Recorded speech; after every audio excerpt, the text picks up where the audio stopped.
नमो तस्सा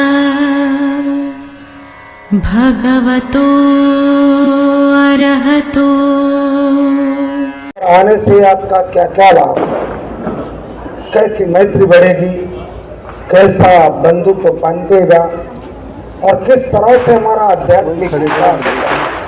तो पहला संदेश आप बैठी हुई एक एक माता, एक एक बहन और एक एक भाई को दूंगा। डॉक्टर बाबा साहब अम्बेडकर ने कहा था, एक घर एक समन। बढ़िया। तो आध्यात्मिक विकास करे बुद्धिज्म का। एक घर एक भीमसेन, तो समाज की सुरक्षा करे। साथियों, कभी कभी हम धर्म के गहराई में उतर जाते हैं, तभी भूल जाते हैं कि हम भारतीय बुद्धिस्ट हैं और विश्व के बुद्धों के साथ हम तुलना नहीं कर सकते, क्योंकि विश्व में विशुद्ध बुद्धिज्म में अहिंसा है, करुणा है। हम उतनी गहराई वाली अहिंसा और विशुद्धता में नहीं जा पाएंगे, क्योंकि विश्व के बौद्धों को जातिवाद नहीं लड़ता, उनको अस्पृश्यतावाद नहीं लड़ता, उनको असमानता का विष पीना नहीं पड़ता, उन्हें शोषण का शिकार नहीं होना पड़ता। इसलिए डॉक्टर बाबा साहब अम्बेडकर ने हमें जो बुद्धिज्म दिया, टिट फॉर टैट, वो बुद्धिज्म हमारे लिए काम है। जानना होगा कि इस बुद्ध विहार पर हर 2 महीने में भोजन के साथ कार्यक्रम क्यों रखे जाते हैं, हम ऐसे बड़े बड़े कार्यक्रम क्यों रखते हैं, थोड़ा मोड़ो इसको, बार बार आपको दान मांगते हैं, बार बार ही विनती करते हैं कि परिवार के साथ यहाँ आओ। आखिर क्या कारण है कि रविंद्र गाड़े पागल हुआ, चाहता है कि हर महीने समाज आए, हर महीने यहाँ 2 घंटे दे, हर महीने यहाँ भोजन का कार्यक्रम हो, कार्यक्रम यहाँ करते हैं कि हमारा समाज आज भी गुलाम है, सामाजिक गुलाम है, स्वीकारना होगा। अगर सामाजिक गुलाम ना होता तो गांव में हमारे माँ बेटे के साथ अभद्र व्यवहार ना होता, हमारे भाइयों की भावनाओं को कुचल कर उनको अपमानित नहीं किया जाता। पता नहीं अगर हम सामाजिक गुलाम न होते तो हमारे भी गृह मंत्री होते, हमारे भी कानून मंत्री होते, हमारे भी अर्थ मंत्री होते, लेकिन हमारा समाज कल्याण बनी हुई है। तो हम राजनीतिक गुलाम है, हमारे लोग चुनकर जाते, ना आवाज उठा सकते, आवाज उठाते ही आवाज काट दी जाती, अगले साल की टिकट नहीं मिलेगी, इसलिए आवाज नहीं उठा सकते, राजनीतिक गुलाम है। हम अगर बसपा जैसे आरपीआई जैसी पार्टियां खड़ी करते हैं तो हमारे पार्टियों को वोट नहीं दी जाते, क्योंकि जानते हैं दलितों को अगर सत्तानिशीन करेंगे तो दलितों का राज आएगा। तो राजनीतिक गुलाम है। आर्थिक गुलाम तो हम ऐसे भी हैं, क्योंकि हम उन पर उनके सहारे जी रहे। हमारे बेटे हमारी बेटी पढ़ लिख जाती है, आखिर नौकरियां मांगने किनके घरों में जाते हैं, किनके कारखानों में जाते हैं, किनके अफसर में जाते हैं। तो राजनीतिक गुलाम है, आर्थिक गुलाम है, सामाजिक गुलाम है, और सबसे बड़ी गुलामी, विचित्र गुलामी ये है कि हम धार्मिक गुलाम भी है। आज क्या हमारे लिए कार्तिक पूनम बहुत महत्व की पूनम, क्योंकि भगवान ने संघ की स्थापना की थी और संघ को आदेश दिया था, चरत विकवे चारिकम बहुजन हिताय बहुजन सुखाय लोकानुकंपाय अर्थाय हिताय देव मनस्ता धर्मं आदि कल्याणं नज कल्याणं पर्युत्सान कल्याणं।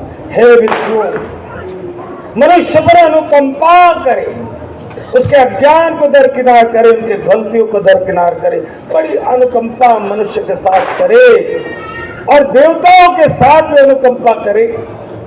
और ये धर्म है, इसकी देशना करे। देशेत भिक्खवे धर्मं आदि कल्याणं मध्यमा कल्याणम पर्युत्थान। ये मध्य में भी कल्याणकारी है। सीताराम मनोहर की बहुत उम्र है, लेकिन अब भी धर्म सुनने आते तो उनके लिए कल्याणकारी है। सबसे छोटा बच्चा वहाँ बैठा है 2 माताओं के बीच, वो भी आता है, आद्य माही कल्याणी, उसके लिए कल्याणी है। और यहाँ पर मधुकर आयरे जैसे अधेड़ व्यक्ति है, मध्य माही कल्याणी, उनके लिए भी कल्याणी। और किसी के पैर कब्र में लटक रहे 8 दिन बाद मरने वाला है, 10 मिनट की साधना कर देगा तो उसके लिए भी कल्याण है। इसलिए देशेत भिक्खवे धम्मंगादि कल्याण मध्य कल्याण हमारा विशुद्ध धर्म। 28 बुद्ध है। सिद्धार्थ गौतम के पहले कश्यप बुद्ध थे और कश्यप बुद्ध के पहले चौथे नंबर के जो बुद्ध थे वो सम्यक संबुद्ध थे। पूरी श्रृंखला में 2 सम्यक संबुद्ध बने, सिद्धार्थ गौतम और दीपंकर बुद्ध, ये सम्यक संबुद्ध बने। तो ये 28 बुद्ध यहाँ पर है। ये समन परंपरा है, जानना होगा, जानने के लिए बता रहा हूँ।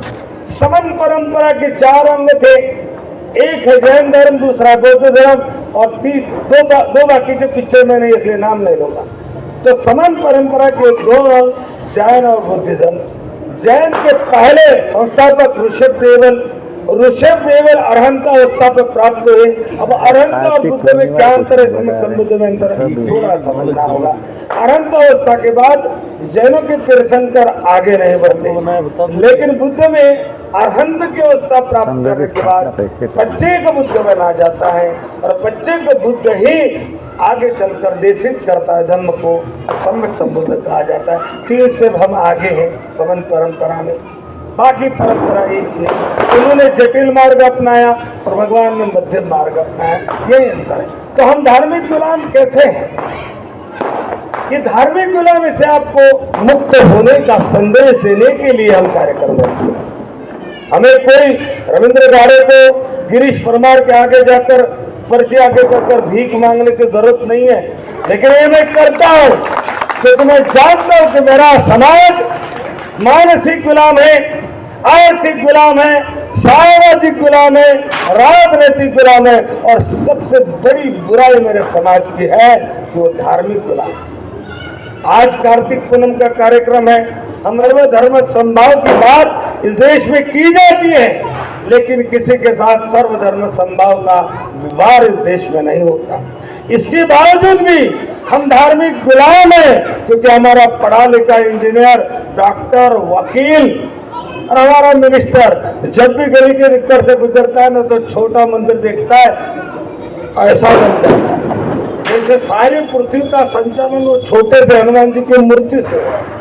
मैं जब देखता हूँ कि बड़े बड़े सुपरिटेंडिंग इंजीनियर, बड़े बड़े वकील है, लॉयर है, डॉक्टर है, भगवान के आगे नमन करते, फोटो के आगे, जिसको चूहा नीचे से उतरता है, हर पार कर देता है, वो चूहे का बुरा नहीं कर सकता, लेकिन इनके नमन से इनका भला जरूर कर देता है, बराबर ना।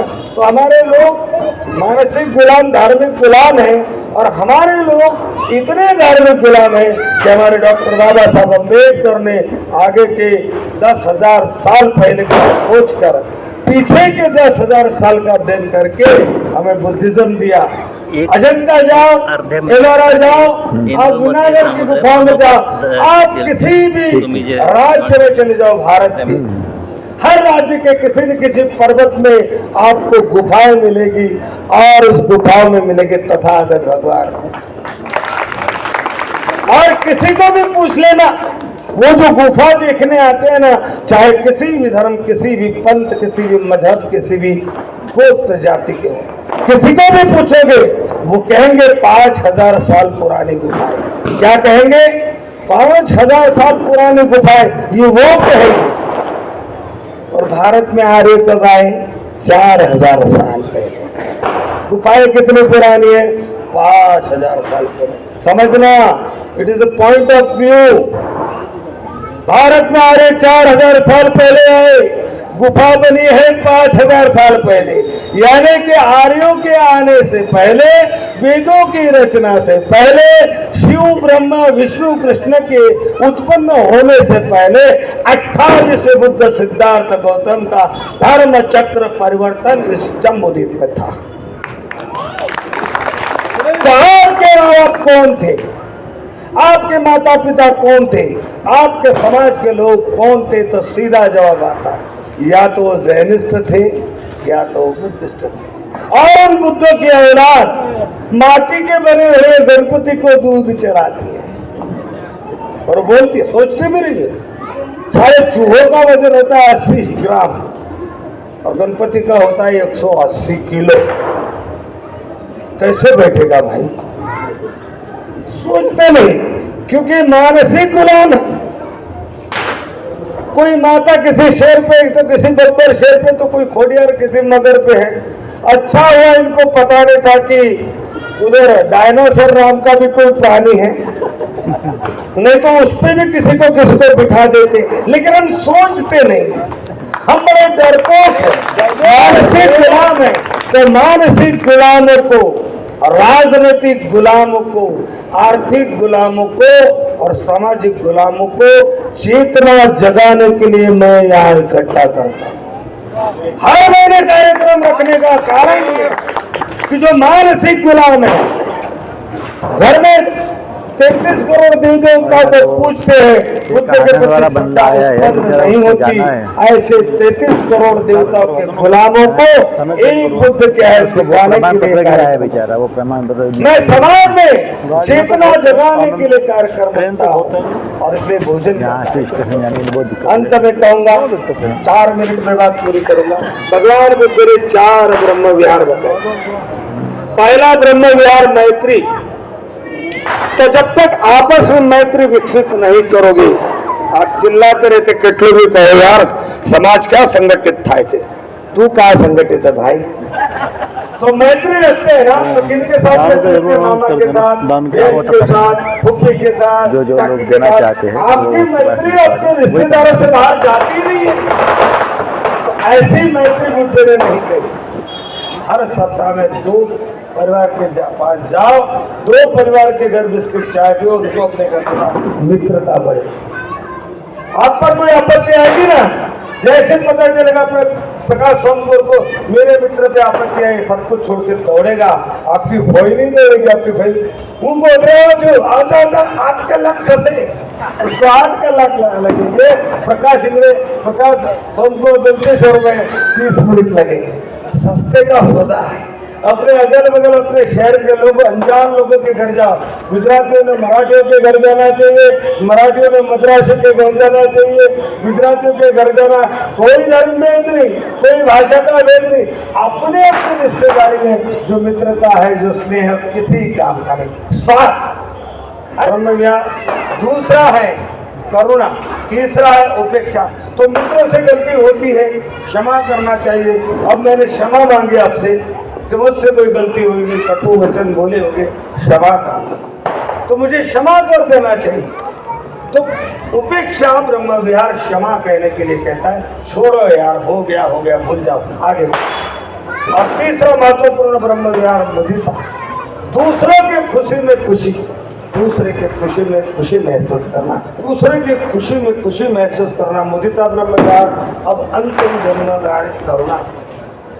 आप लोगों को अपने समाज, कुछ लोग मेरे पास आते बोलते रहते कि आमंत्रण समाज नालों को, रोहित समाज नालों को अंधविश्वासी थे, मनुवादियों ना साथे थे, ब्राह्मणवाद गाने थे, गाने में सुधरता नहीं। मैं उनसे कहता हूँ, यही मनकर समाज, यही रोहित समाज हमारा कच्चा मटेरियल है।